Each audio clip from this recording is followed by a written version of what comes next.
Hello दोस्तों, welcome to my YouTube channel Ayush tutorial. कैसे हैं आप लोग सब? उम्मीद करता हूँ सारे बच्चे अच्छे ही होंगे। और जो बच्चे अच्छे नहीं हैं, मेरा ये वीडियो देखने के बाद आपको जो फिजिक्स को डर लगता है, फिजिक्स के प्रति जो डर है वो पूरी तरीके से खत्म हो जाएगा। तो आपको अच्छा लगना ऑटोमेटिक स्टार्ट हो जाएगा। तो चलिए हम स्टार्ट करते हैं। आज के इस लेक्चर में, इस वीडियो में हम देखेंगे लीनियर मोमेंटम के बारे में। कल हमने देखा था centre of mass, motion of centre of mass. आज हम स्टडी करेंगे लीनियर मोमेंटम के बारे में कि वहां पर लीनियर मोमेंटम क्या होता है, पी, जिसको हम बोलते हैं mass into velocity. So linear momentum is a product of mass and velocity. देखते हैं, हम डीप में स्टडी करते हैं linear momentum of system of particle. अब यहाँ पर क्या रहेगा, लीनियर मोमेंटम तो हम सभी को पता है, बट यहाँ पर सिस्टम ऑफ पार्टिकल आ जाते हैं। बहुत सारे पार्टिकल्स यहाँ पर आते हैं, मतलब सभी पार्टिकल्स की बात करते हैं, पूरे सिस्टम की बात करते हैं। देखिए यहाँ पर सभी सिस्टम की बात करेंगे तो सभी के वहां पर पार्टिकल का मोमेंटम आ जाएगा। यहाँ पर आपको बताता हूँ पढ़ के, यहाँ पर आप लोग सब पढ़ सकते हो।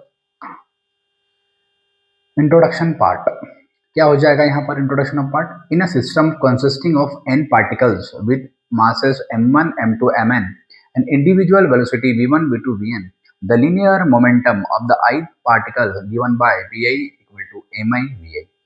मतलब ये बोल रहा है कि यहाँ पर n नंबर ऑफ पार्टिकल्स, उन n नंबर ऑफ पार्टिकल का मास भी n नंबर ऑफ है। जैसे मान लो पहला पार्टिकल है, उसका मास m1 हो गया, दूसरा पार्टिकल है उसका मास m2 हो गया, तीसरा पार्टिकल है उसका मास m3 हो गया, और जो आखिरी में जो पार्टिकल आ रहा है उसका मास mn हो गया।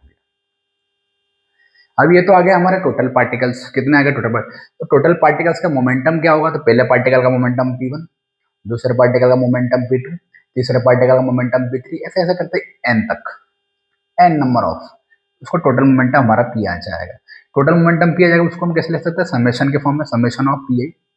ये आई क्यों लिखा कि आई की जगह हम 1 रख देंगे तो m1 भी 1 हो जाएगा, आई की जगह हम 2 रखेंगे p2 हो जाएगा, तो m2 भी 2 हो जाएगा, आई की जगह यहाँ पर n रखेंगे तो pn vn हो जाएगा। समझ में ये बात? अब ये एक्चुअल में समझाना क्या है, सिस्टम ऑफ पार्टिकल के यहाँ पर आप लोग यहाँ पर इसका स्क्रीनशॉट ले सकते हो। मैं बता रहा हूँ ये सब चीजें क्या लिखी, रिलेशन आपको बताऊंगा, ठीक है, रिलेशन आपको बताऊंगा सेंटर ऑफ मास की, ठीक है ना, ये सारी चीजें मैं आपको बताऊंगा। तो देखिए हम खाली जगह देख के इसको करते हैं। मुझे लगता है कि यहाँ पर भी ये देखो, law of conservation of momentum क्या होता है? Dp by d t equal to force external force. ये कैसे आया ये भी मैं अभी आपको बताने वाला हूँ, तो आप लोग इसका स्क्रीनशॉट ले लीजिए। ये प्रूफ करके बताऊंगा आपको कैसे आ रहा है ये। और इसका मतलब क्या होता है? इसका मतलब अगर यहाँ पर डीपी बाई डी टी अगर एफ एक्सटर्नल 0 है, मतलब फोर्स यहाँ पर अगर हम 0 लेंगे तो डीपी बाई डी टी है, तो पी भी यहाँ पर हमारा कांस्टेंट हो जाएगा। इसका मतलब क्या होगा? इनिशियल बराबर फाइनल, मतलब जितना मोमेंटम पहले होगा बॉडी का उतना ही मोमेंटम बाद में होगा, इसका मतलब होता है। आगे बात समझ में, ये भी मैं आपको समझाने वाला हूँ, इसका भी आप लोग स्क्रीनशॉट ले लीजिए, ठीक है।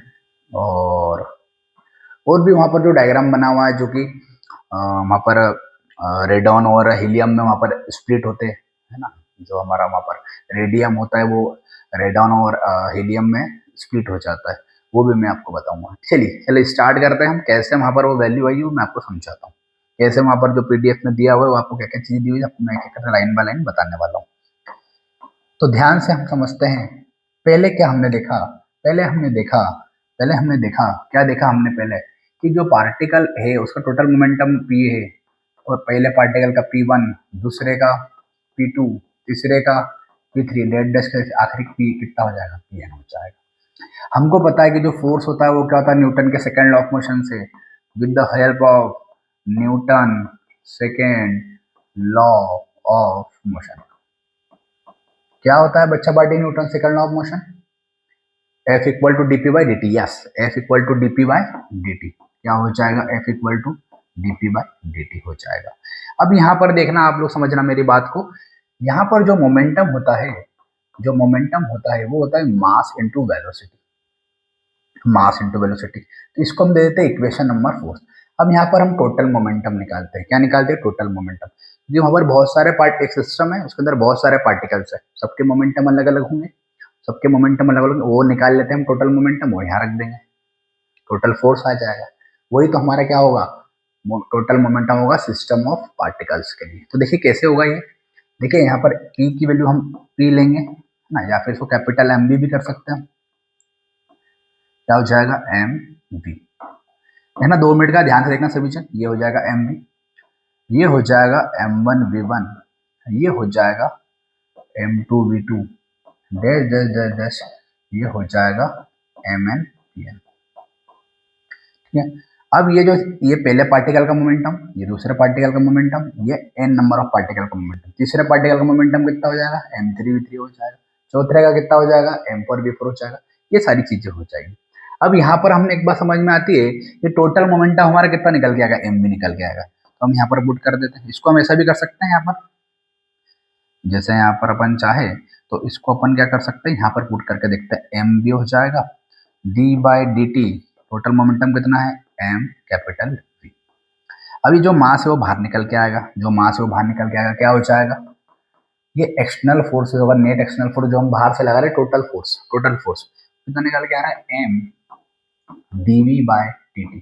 और dv/dt क्या होता है, एक्सेलरेशन होता है, rate of change of velocity, ये हो जाएगा हमारा एक्सेलरेशन।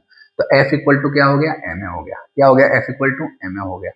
अगर इसी को हम यहाँ पर ma की वैल्यू यहाँ पर हम पुट करेंगे तो हमको वहां पर आंसर मिल सकता है, जैसे यहाँ पर हम अगर पुट करते हैं तो ये जो ma है, ये जो ma है ये F के बराबर हो जाता है, मतलब जो फोर्स है वो किसके प्रोपोर्शनल हो जाएगा, dp/dt के। ये बात प्रूफ होती है, तो यही फॉर्मूले से तो ये आ सकता है वापस, या इसी फॉर्मूले से क्या आया है, ma आया है, मतलब हमारा जो टोटल फोर्स है वो टोटल चेंज इन मोमेंटम का क्या होगा, बराबर होगा, है ना। अब यहाँ पर अगर एक्सटर्नल फोर्स ma है, ठीक है, तो हम लोग क्या करेंगे, ये रिलेशनशिप भी आगे देखो, वेलोसिटी और फोर्स के बीच के रिलेशनशिप भी वहां पर आ गई। अब क्या होगा दोस्तों, प्यारे मित्रों, बहुत सिंपल चीज है, ये क्वेश्चन में हमको ये बोला है कि ये नेट एक्सटर्नल फोर्स है, ये क्या है, एक्सटर्नल फोर्स है। तो न्यूटन के सेकंड लॉ से हमको ये चीज समझ में आती है कि टोटल फोर्स टोटल पार्टिकल के लिए इतना होगा, ये टोटल मोमेंटम है पूरे पार्टिकल का। इंडिविजुअल मोमेंटम कितना होगा, m1 p1 p2 p3, देखो यहाँ पे दिया p1 का, m1 v1 p2 का m2 v2, पहले पार्टिकल के लिए, दूसरे पार्टिकल के लिए, तीसरे पार्टिकल के, यहाँ पर वेलोसिटीज है।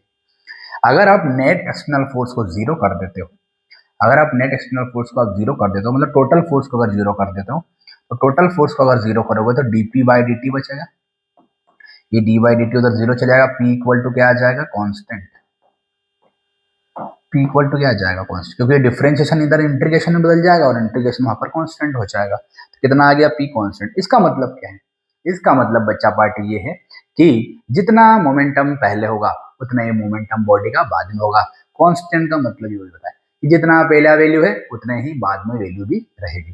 तो कोई भी अगर ऑब्जेक्ट है, सपोज ये ऑब्जेक्ट है, ये मूव कर रहा है, तो जितना इसका मोमेंटम होगा, मान लो मास इंटू वेलोसिटी होगा, तो बाद में भी इस ऑब्जेक्ट का मोमेंटम मास इंटू वेलोसिटी ही रहेगा।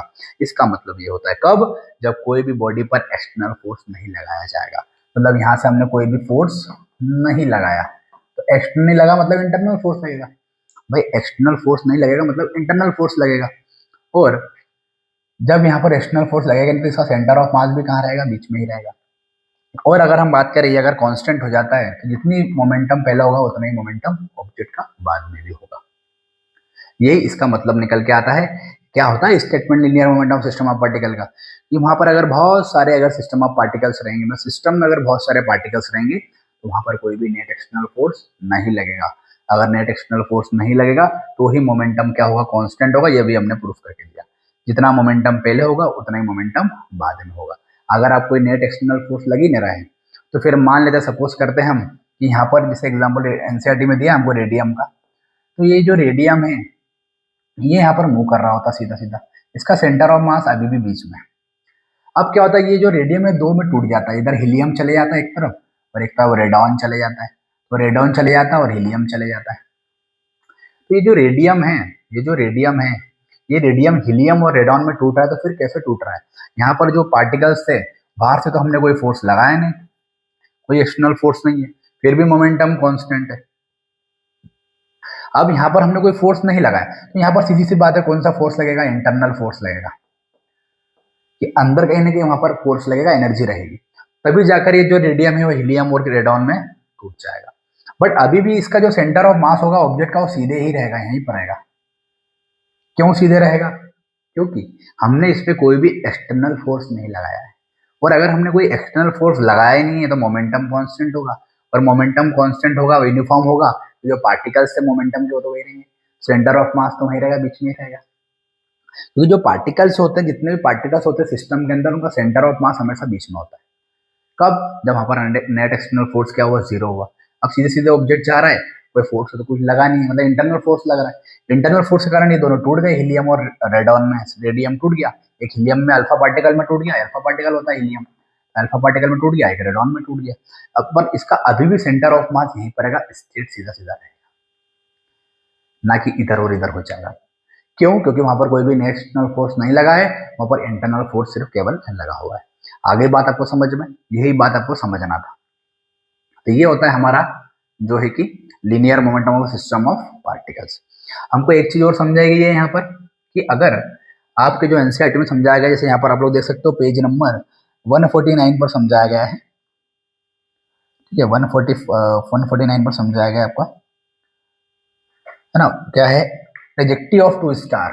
कि देखो क्या होता है, आप लोग देख सकते हो एनसीईआरटी में, एनसीईआरटी के अकॉर्डिंग करा रहा हूँ मैं तो, टॉपिक के साथ टॉपिक वैसे तो ये हमारा टॉपिक खत्म हो चुका है, बट एनसीईआरटी के अकॉर्डिंग मैं आपको बता रहा हूँ कि क्या होता है ना, ये कभी भी दो स्टार, सपोज किया एक स्टार हमारा ऊपर है, एक स्टार हमारा नीचे है, अगर ये अपोजिट डायरेक्शन में एक समय पर पाए जाएंगे, मतलब एक स्टार हमारा यहाँ पर रोटेट कर रहा है S1, ये S1 है, ये यहाँ पर है, उसी पॉइंट पर अगर हमारा यहाँ पर S2 अगर कोई स्टार अगर रोटेट करता है ना, उसी पॉइंट पे अगर हमारा कोई, है ना, S2 यहाँ पर मान लेते हैं, इसी अगर ये लाइन हमारी सेम हो, तो S1 हमारा स्टार ऊपर है, S2 हमारा स्टार नीचे है, और अगर ये हेलिक्स के फॉर्म में, जिसको हम बोलते हैं, जो फॉर्म होता है इसको बोलते हैं हेलिक्स, ये जो फॉर्म होता है ना इसको हम बोलते हैं हेलिक्स।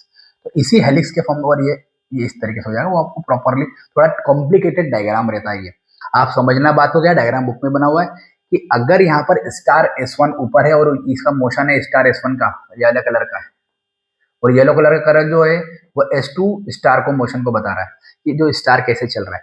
अगर ये दोनों अपोजिट डायरेक्शन में सेम लाइन में पाए गए, तो उनका जो सेंटर होगा वो हमेशा बीच में होगा, और वो होगा सेंटर ऑफ मास। और ये कब रहेगा? ये हमेशा रेस्ट पे रहेगा, या तो काय में रहेगा, यूनिफॉर्म मोशन में। तो यूनिफॉर्म मोशन में अगर हमारा जो स्टार्स है दोनों अभी हमारे यूनिफॉर्म मोशन में नजर आ रहे हैं, S1 ऐसे चल रहा है, S2 ऐसे चल रहा है ना, S1 हमारा ऐसे चल रहा है, S2 ऊपर से चल रहा है ऐसा, तो दोनों मोशन में, दोनों का सेंटर ऑफ मास कहाँ होगा? बीच में होगा, जब S1 ऊपर है और S2 नीचे हो। बट अगर सेंटर ऑफ मास अभी हमारा यूनिफॉर्म मोशन में है, अभी मतलब हमको ये सीखने को मिला कि अगर दो स्टार अगर हमारे पास रहेंगे S1 और S2, अगर वो अपोजिट डायरेक्शन में होंगे तो उनके बीच में हमेशा सेंटर ऑफ मास होगा, और वहां पर जो पाथ बनेगा वो हेलिक्स के फॉर्म में रहेगा, हेलिकल पाथ वहां पर रहेगा। बट अगर मान लो कि आपका सेंटर ऑफ मास रेस्ट पर है, यहाँ पर यूनिफॉर्म मोशन में, यहाँ पर क्या है, यूनिफॉर्म मोशन में सेंटर ऑफ मास, यहाँ पर अगर आपका जो सेंटर ऑफ मास अगर रेस्ट पर है, तो यहाँ पर S1 और S2 यहाँ पर हमारा मोशन करते हुए आपको नजर आ जाएंगे। अगर सेंटर ऑफ मास अगर रेस्ट पर रहेगा, वहां पर सर्कल जैसा डायग्राम बनते हुए आपको नजर आ जाएगा। बट अगर मान लेते हैं यहाँ पर अगर अपन को सेंटर ऑफ मास अगर हमें पर यूनिफॉर्म मोशन में, यूनिफॉर्म मोशन में कब रहेगा? स्टार S1 और स्टार S2 हेलिकल फॉर्म एक बना लेंगे, जो कि कॉम्प्लिकेटेड फॉर्म रहेगा, इसका हेलिकल फॉर्म ऐसा रहेगा और नीचे वाले का ऐसा रहेगा। तो जब दोनों